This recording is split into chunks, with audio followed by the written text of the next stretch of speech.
Okay, testing. Now the missile way Russia the sent to Ukraine. Testing. Testing. Can you hear me? Okay, I think I know. Yes, because you are watching it, because you have received it here, and that's why I think something.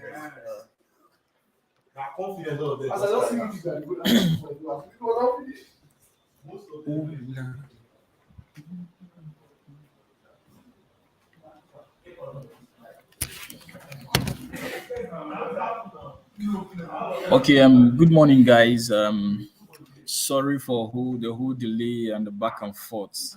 Like there was an audio issue we're trying to sort out, but I think we're fine now. And without further ado, I think we have to jump right in. We have limited time. So if you're actually looking at your screen right now, you see there's a slide which we're going to use as a guide for this training. The training is basically for support, and it's based on our cloud infrastructure. All right, on my own end here, I have IMD with me, and maybe later on Yusuf will be joining. So with that out of the way, the primary purpose for having this in the recorded session, this recorded session is that so that those who are not on duty right now or who are done with their duty can actually come back to it. And even for those who are actually listening now, can actually use it as a reference point in the future.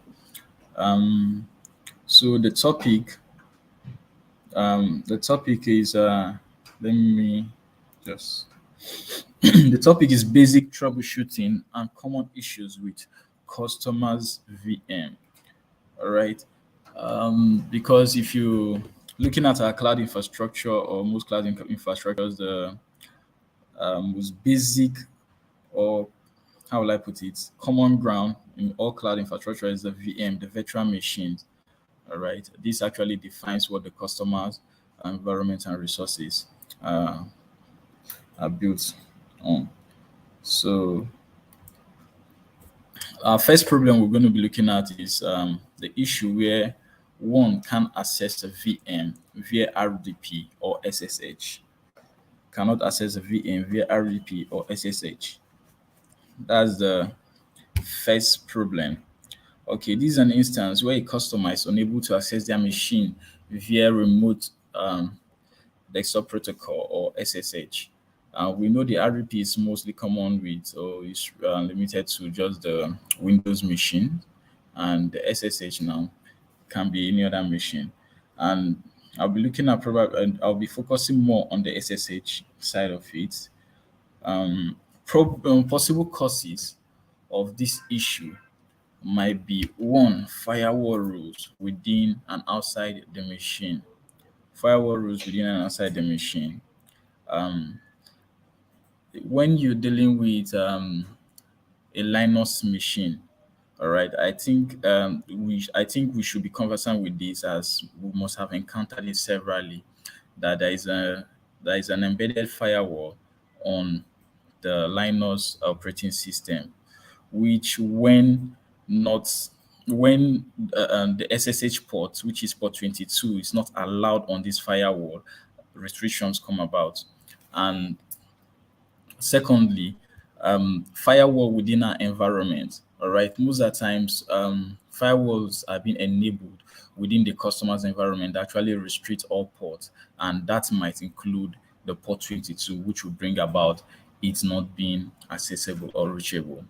Okay, and secondly, the SSH ports being closed. Yeah, at times the SSH port is actually closed, but you can actually bypass this by just a few lines of command on the Linux interface to open up the SSH port.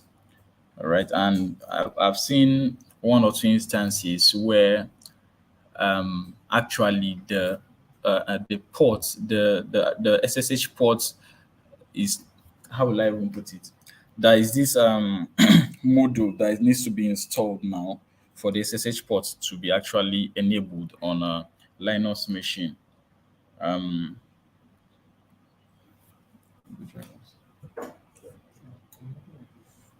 Right. Okay. And possible actions that can be taken to remediate against this now, to remediate this issue now, is first of all, like on your own end now, these are preliminary actions that could be taken now before actually escalating to the support to the cloud operations team. All right, you can actually use your Potty tool or your Nmap tool now to actually see and confirm that this port is actually closed. All right, the customer might just come up with with just the direct complaint of I can't access my VM, I can't access my resource via SSH. The first thing that should actually come to our mind is the port 22 that is primarily allocated for SSH. Okay, and we can actually confirm if this is actually right by using the Porty tool. You can use Porty to actually want SSH, allocate the SSH, port 22 and try to SSH. If that doesn't work, you can actually use your Nmap tool to um, to bring up more information about the open and closed port on that on that machine. All right. Then solutions now for this is maybe when you have escalated to us and stuff, the solutions that we can actually employ is first of all we check the firewall rules on the ESG to see that the SSH port is actually allowed. When we've when we've confirmed that when we've confirmed that this is actually opened or if it's blocked, we can now enable it now on the firewall. The next action that we can actually take is we check that the firewall rule within the machine, an Ubuntu machine in this case, the UFW actual the firewall rule actually allows the port 22 actually allows the port 22. There are a few cases where customers now we actually will not want their port 22 to be open. All right. So in these cases, then you have to kind of confirm from the customer if they want otherwise. Okay. Then you make sure also that the open SSH is actually installed. If in the case where okay you've actually opened the port 22 and still yet nothing is going on, or you're trying to open the port 22 and nothing is going on, you confirm that okay SSH open SSH is actually installed on the machine to enable it on the UFW. So the second problem that customers might actually come up with is saying the VM is slow. Okay, these are very kind of this is a common kind of problem where customers will just complain, my VM is slow. I don't understand. I just tried to it has been fine, but all of a sudden it's now very slow. Okay. Um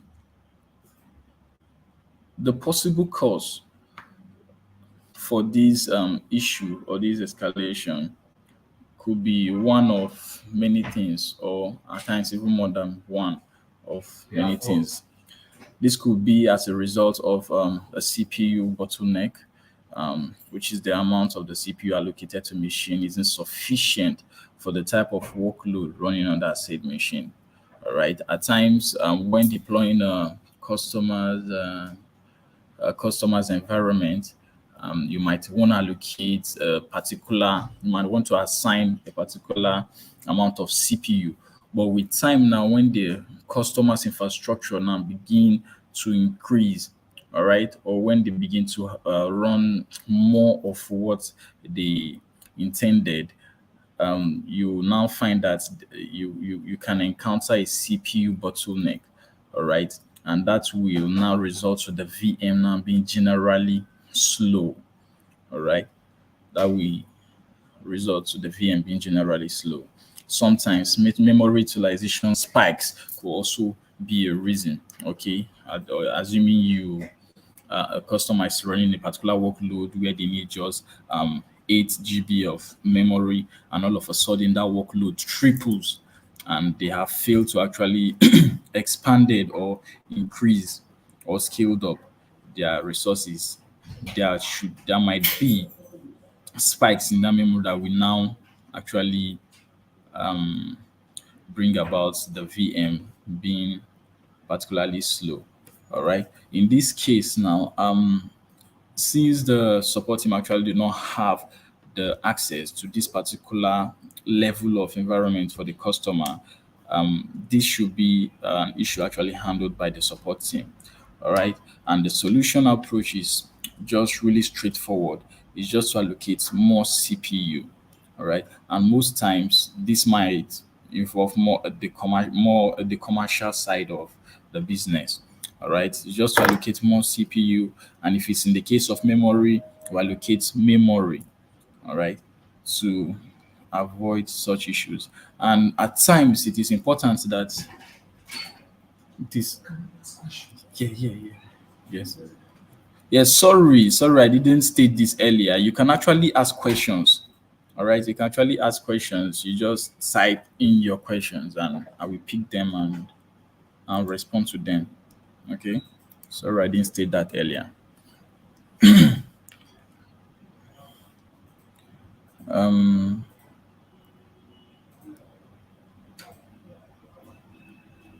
Okay, I think since that is gotten, I believe that's very straightforward.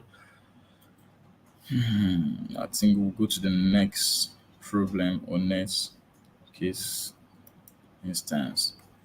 Okay, the next problem can be cannot ping other VMs from one VM within the machine. Okay, cannot ping other VMs. Okay, this is a situation in which a machine in a VDC in a virtual data center is unable to ping other machines in the same or on the same VDC. Okay, that's very strange. That's a very strange occurrence because the machines in the VDC should be able to communicate with each other seamlessly using the IP addresses. All right. But in a case where one machine now is unable to reach another machine, you know then that there is an issue. All right. And possible causes for this sort of problem can be when there is no connectivity within the machine. All right. When there's no connectivity within the machine, that is if activity is carried out from the VDC console, all right, when there is no connectivity within the machine, all right. And secondly, the target machine has lost connectivity, all right. In the case where, okay, I'm trying to reach VMB from VMA, but VMB now has lost connectivity. It's no longer on the network, all right. It has lost connectivity, all right. And thirdly, the target machine is not powered on. All right, maybe I'm trying to reach VMB from VMA, and VMB now has actually been powered down or is turned off. All right, so these are some of the reasons, these are possible causes why a machine will not be able to reach other machines in a VDC.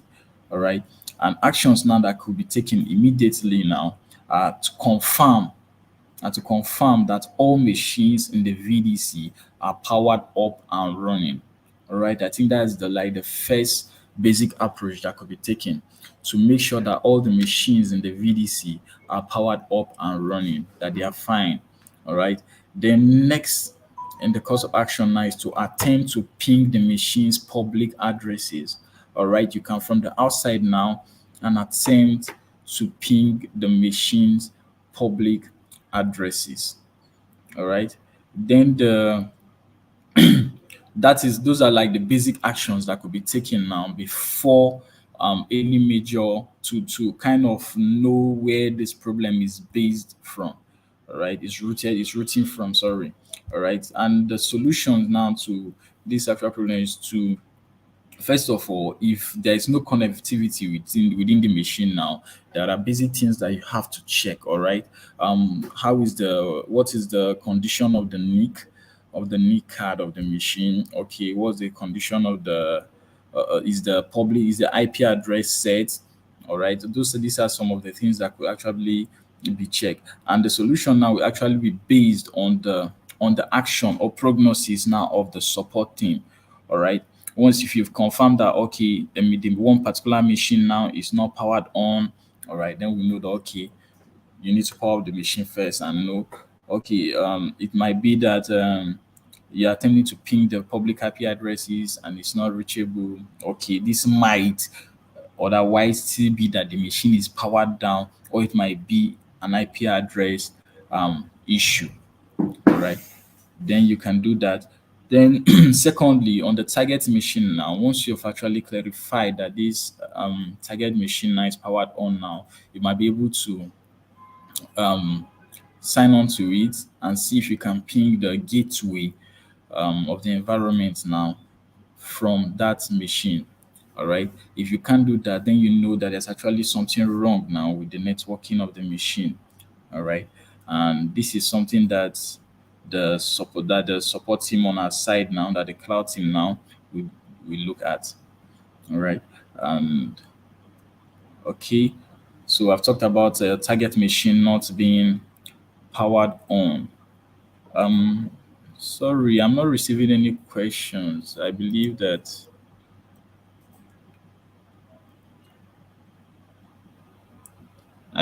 everyone is able to actually ask questions. You can just type in your questions and send across. Okay. I'm moving on to the fourth slide. The fifth slide. Okay. A problem where a customer. This I think is very very common. Like this is the most common problems we've actually had in the past, where a customer will just say, "I can't reach my services. I can't reach my resources." You understand? Most customers will not really want to isolate the root cause of their problem now and tell you, okay, my particular issue. My networking, I can't ping my DC or my VM. I don't, you understand? They can't just bring up a root issue and they'll just tell you my service is unreachable. Now it's now left for the team now to actually cut down and actually dissect and know where the issue is actually rooting from. All right. Possible causes for why customer will not be able to reach their services is one, network failure in our environment. All right. There are times before now where changes have been made on the network and actually it actually have affected the environment. Okay, when there have been network failures and when there is a network failure, sorry, in an environment, that will affect the customer not being able to reach their resources. All right. And secondly, customer's machine powered off. If the customer's machine is powered off, the customer is very unlikely to be able to reach this machine because as we know, most customers try to reach their machine via SSH or RDP or something like that. All right. Thirdly, customers need. Okay, we have a question from Latif. All right, go ahead, sir.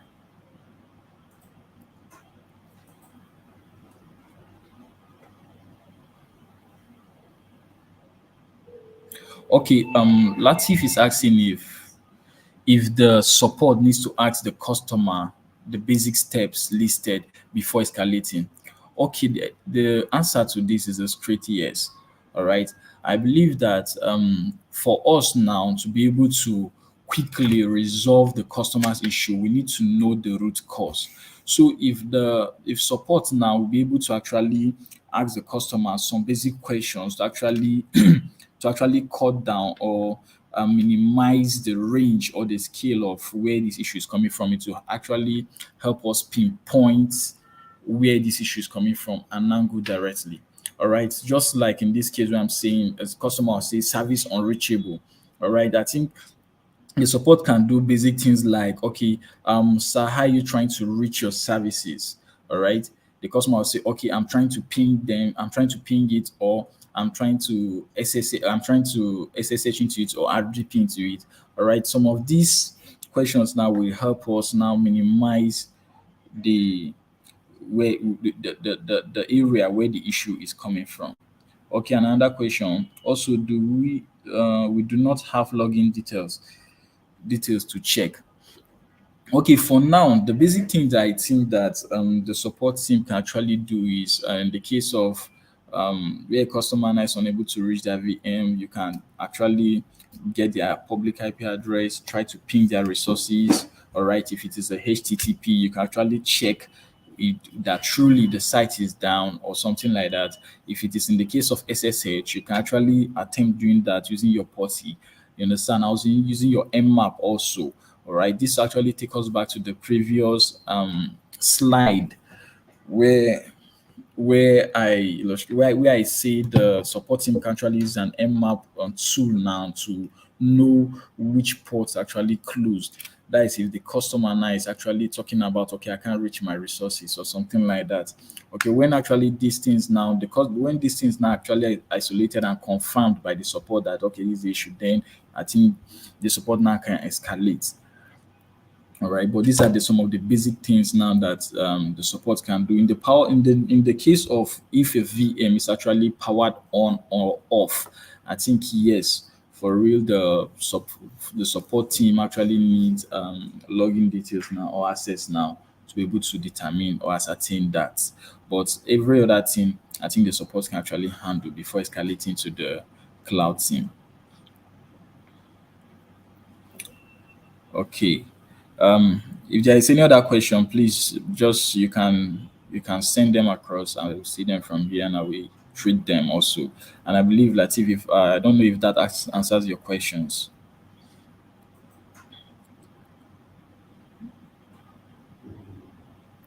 Okay, and as I was saying about the service being unreachable, um, and still related to the question that Latif asked. Okay, he asked another question. Okay, he's saying how many ways can a customer have to access their machines? Okay, the customer can either use an SSH to access their machine. Some customers now might want to use the console on our portal now to access their machine. Some might want to use RDP to access their machine, and some use some special VPNs to access their machines. All right. So these are some of the basic ways customers actually access their machines.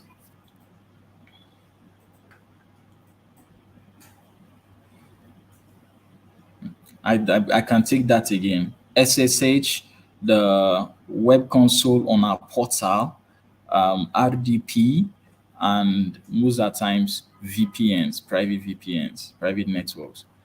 Okay. So if there's any other question, please ask. Please ask so we can just move ahead. This is a very short class and okay. Some of the possible another possible cause why a customer now won't be able to reach their services or will have service unreachability issue is when there's internal OS error. All right. I don't know if anyone have actually encountered the Linux FSCK error. Okay, this is an issue. This is an instance where the drive for the or for the storage for the machine, sorry, where the drive for the machine gets corrupted, all right, and it restricts the drive to only read formats. You won't be able to write into it. At times these machines now become unreachable. All right, but in this case now, I think the cloud units now are in a better position to handle issues like this. All right. And at times, the customer's virtual machine network adapter disconnects or encounters an error. The virtual machine, as we know, is very, very similar to your physical machines. And at times, once in a while, something might trigger your network adapter to encounter an error or disconnect. Okay, or disconnect. So that also happens with virtual machines. All right. And when that happen, definitely the customer will be unable to reach their resources. And some of the fix for this are actually easy. All right. At times you just need to reconnect the adapter or enable it, or some of those little adapter troubleshooting method. All right. So okay. I think this is last slide. This is an issue of failed backup. All right. We've had these escalations, but not very much of them, but it's possible and it happens. All right. We're a customer now. We call and say, I've been having failed backup jobs. All right. All my backups have been failing. My backup to your cloud environment have been failing. All right. Some of the possible causes now for this issue is one, the network configuration of the backup environment. All right, the network configuration. When the network is misconfigured or somehow changes have been made, then it's possible now that the backup jobs now to the repository now will not actually be going through. So that can actually happen. And secondly, expired license now for the customers with agents installed in their environment. All right, some of these customers now have agents now installed in their environment now to enable the backup. All right, to enable the backup now to our own cloud infrastructure.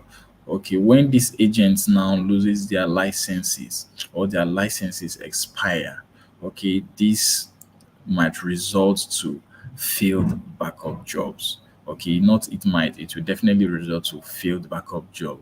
Okay, and at times now, network bottleneck.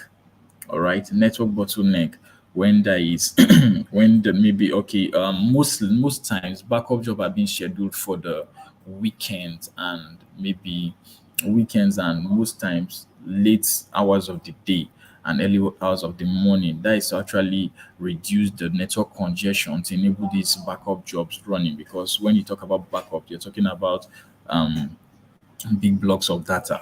All right. So, well, but when there's a bottleneck now, imagine a customer now configuring the backup job now to actually run in the afternoon. All right, run in the afternoon when we're having a network peak hours. All right, definitely this backup job won't run very smoothly. That is if at all they will run. All right. If at all they will run, they won't run very smoothly. At times they'll be incredibly slow, and that is how slow it will get and it will get interrupted. All right. So network bottleneck, um or overlapping jobs running at the same time. When you have more than one job running at a particular time, this can also result to failed backup jobs or failed backups. Okay. Only Latif is asking questions. What's going on, guys? What's going on? I'm expecting questions, like a lot of questions. All right. So just to cap it all up again, I'll just go through the slides one more time just to cap it. Lastly, then we'll just say bye to this session. Okay. So cannot access VM via RDP SSH. Here we talked about the port 22, which is primarily assigned to the SSH. It's the primary SSH port. Oh. Definitely, our support is always busy. Sorry about that, but it's fine, and it's a good thing that we're actually having this recorded session. So um, you guys can actually go back to it later. Ayubami said they're handling some cases on the side also alongside listening to this. That's fine. That's totally fine. It's all right. Um, okay, yeah, we talked about the SSH ports being closed, RDP, which is for Windows machine, all right. And we know that the port 22 is the primary port now assigned for SSH, all right. Most of the times when customers can access their VMs via SSH, is to the first place to look at is to check the port 22, that the port 22 is actually open. Um, and allowed now on the UFW, you understand, on the firewall within the machine and within the environment. All right. And we can also use things we can actually use to get more information about the port now is the using the by using the nmap. Okay, when you use the nmap now, it lists out ports now on the machine, the open ones and the closed ones. All right. And on the third slide now, We talked about a customer coming up with an instance where they say their VM now is slow. All right. We talked about various things that could actually result to this, and the two primary things that can actually result to VM being slow now, aside network, is the CPU bottleneck. All right, when there is a CPU bottleneck, when the amount of CPU now allocated to the machine now is now insufficient to run the workload on that machine. All right, and sometimes memory utilization spikes could also be a reason. All right, when there are memory utilization spikes, all right, that could also be a reason. At times, some workloads maybe, okay, if it's a website now, okay, there are times when this website now gets more traffic than it usually gets, and this actually could result to the VM being slow, unless more CPUs allocated or more memory, in the case of memory bottlenecks, are allocated. All right. So on the next thing, I would say cannot ping other virtual machines. All right. When when a customer say, I'm on this VM right now, but I can't ping on my other VMs. Okay, in the case, okay, some customers will have their database virtual machine, have their app virtual machine, maybe have another virtual machine for a different app. On say, okay, I cannot ping VMB from VMB, I cannot ping VMA from VMB, things like that. Okay, things that can actually cause that is things that can cause that is when there is no power now on one of the VMs. All right, you are trying to reach VMB from VMA, but VMB is not powered on. Some of these things are basic issues that actually happen that are being looked over. All right, you are trying to reach VMB from VMA, but VMB is powered down. All right, you won't be able to do that. Okay, or the target machine now, VMB now has lost connectivity. All right, it's no longer connected to the network, it's no longer on the network, you won't be able to reach it. All right, or there is no connectivity within the machine now you're trying to reach the second machine via. Okay, Ayobami is asking a question. He say, my own is, can we have a practical session on this slide so it sticks? Okay, okay, what we can do about the practical session now is that maybe on our next class now, we can actually recap on this, then do some practicals before the next class actually starts. I don't know if that is all right by Ayo. Ayo, I'm waiting for a reply. If that is fine. Okay. In our next class now, we can actually do some practical on this, just like a recap for this. Then we now continue. Okay. Okay. He say he's cool with it, so that's fine. That's fine. So in our next class now, using some of these use cases, using some of these problem cases, we can actually run some practicals. All right. Using our on our environment, using the SSA, using POTI and Nmap, we can run some little practicals before we now go fully into the class. All right. So I don't know if I'm done talking about this. Okay. Yeah, and some of the actions now that can actually be taken now when a customer complains about this is that, first of all, one has to confirm that all machines in the VDC are up and running. Okay, once you've confirmed that all the machines in the VDC are up and running, that's like 30 or 40% of the issue out of the way. You're now kind of narrowing the problem now to something. Um, then one can actually attempt to ping the machines via their public addresses. Then, if that is not possible, then you actually also have narrowed down the issue now to something that might relate to either a firewall or a VM NIC. Okay, also, Ayo is asking a question. He says, also, please, which is called the target machine. Okay, I'm giving a scenario here. Okay, let me give you a scenario here. A customer has a VDC, all right? He has a VDC, a virtual data center. Okay, and on that VDC now, okay, and on that VDC now, he has three machines, all right? And he's saying that I'm on machine, I am okay, let's say the three machines are machine A, B, and C, all right? And the customer is saying, I am on machine A, but I can't ping or I can't reach machine B. All right. In this case, machine B now is the target machine. That's what I meant. All right. Machine B is the target machine. All right. Okay. I don't know if that answers your question. Ayo.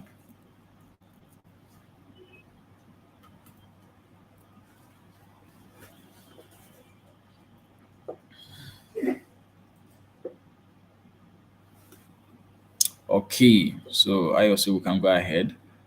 Um, so for the next slide, don't forget this is just a recap of everything we've actually talked about. The problem of service unreachability. Okay, this is where a customer says, my service unreachable. All right, I can't reach my service, or what's going on. You understand? In this case now, there is no clear path. The customer hasn't indicated clearly what his issue is. All right. And on our own side, on your own side now, I think you can actually go ahead to ask some basic questions now to actually narrow down what the customer problem is and possible causes why a customer won't be able to reach their services. Is one, network failure in our environment. All right, in our environment, like it is our responsibility, our own fault. All right, network failure in an environment. All right, at times when network changes are being made without proper how will I put it, follow up or something like that, it might result to a shift in network settings or something in our environment. All right, and this might actually cause some customers to lose connectivity. All right. Customers' machine being powered off. Sometimes these customers try to reach their VMs or their resources via SSH or RDP. All right, and when this machine is powered off, when this machine is powered off, they won't be able to reach it via SSH, all right? And automatically to them, there is an issue, there's a problem. I can't reach my services, all right? So this is an issue also that could occur. Okay, at times the machine is powered on, our environment, the network is fine, but the customer's VM now have their VNIC misconfigured, or they have actually lost connection on the veteran league, or or something in short, there has been a disconnection or misconfiguration, or it has been disabled or something like that. So this is something that could actually be checked. All right. And um at times also the network adapter of that machine now actually could have been disabled or has encountered an error or disconnected. This will also result to the customer not being able to reach that VM. All right, not being able to reach that VM. All right. At times internal OS error. All right. Imagine a customer using a Linux machine, a Linux powered machine. All right, and they have this FSCK error. All right, this error now will result to the customer not being able to reach that VM. All right, we have actually seen this several times, and there are just few lines of command that one could actually use to clear this error and make the VM reachable once again. All right, so okay, and in this case now, what the support can actually do when issues like this come up is, okay, one, you can attempt to ping the resource, you can isolate the nature of the unreachability, all right, which is what I've actually gone through before now. What you help do is isolate the nature of this reachability, kind of narrow it down now so that the time of resolution now will be massively reduced if we actually know where to look at immediately. All right. Um, okay, and I talked about the failed backup. Okay, this rarely happens. This rarely happens, but if it does, at least we should know why it's happening. All right, when a customer now is experiencing failed backups. All right, the possible causes for this now are network misconfiguration. All right, when there is a misconfiguration in the network side, okay, or maybe there had been a configuration before and now there are changes now in the customer's environment or in ours, and the network configuration hasn't been updated, that actually results to the backup just failing. All right. Then at times expired license for customers with agents installed in the environment. All right. For a customer's backup to actually run from their own machine, their environment now to our cloud infrastructure, there should be a Vim. We use Vim for our backup. There should be a Vim license now assigned now to their installed on their agent. And if that license expires, then this might result to failed backup. Okay, and at times network bottleneck, which might come up as a result of, okay, maybe the backup job is trying to run during peak hours, maybe like work hours, or the backup jobs now are overlapping. All right, this might result to network bottleneck, and in that case, result to failed backup. All right, so that is the last slide for this class. All right, I'll be expecting questions, please.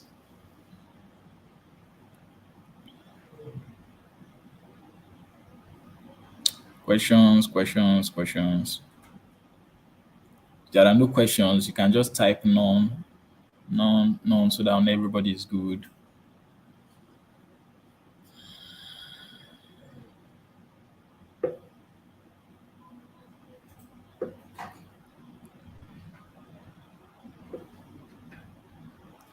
Guys, I believe we are still together.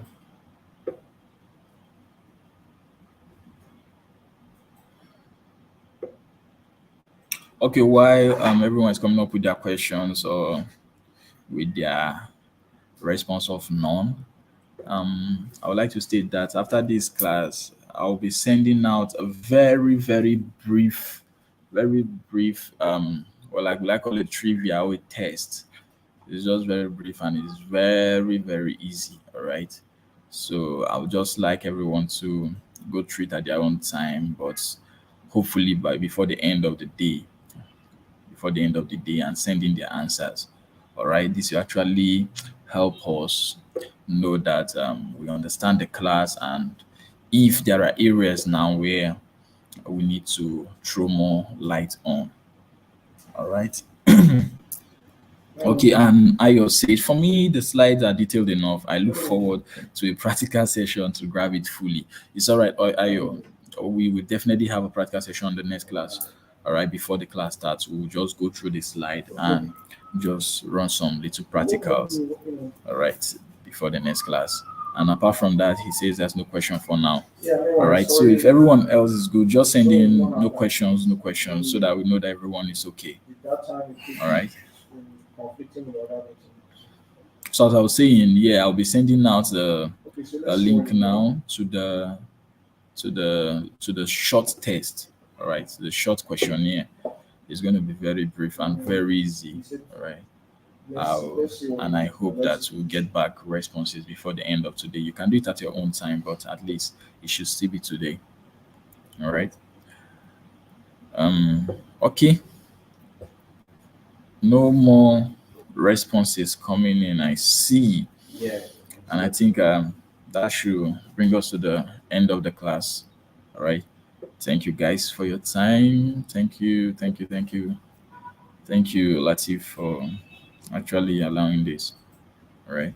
Um, I believe the next class should be more fun because yes, there should be practicals. All right.